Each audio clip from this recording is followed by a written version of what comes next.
Well, in our digital world, a paper map like this one may feel a bit outdated, but one Vermont company sees it as an opportunity to explore new places off the beaten path.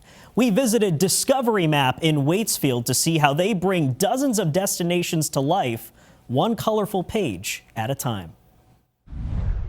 You've probably seen them in tourist centers and rest stops across America. Colorful, illustrated maps pointing visitors towards local hidden gems. The maps do a really good job of showing a community in its best light.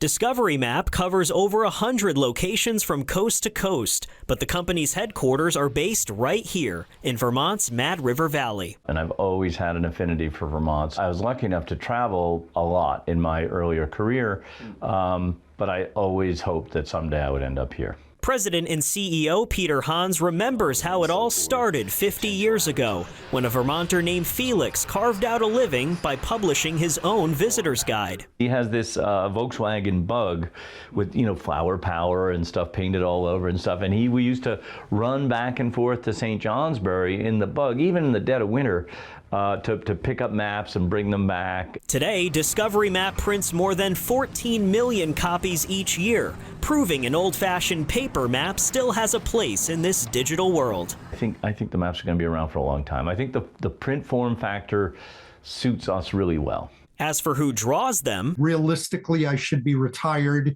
My wife's retired, but the thing is, I just enjoy what I do. Peter leaves it up to Gary Teresi, the artist who pulls it all together. The whole map takes a number of months because you do have to do a mock-up, which is like a sketch. For me to draw a two-sided map, it takes approximately 3 weeks to do all the line work.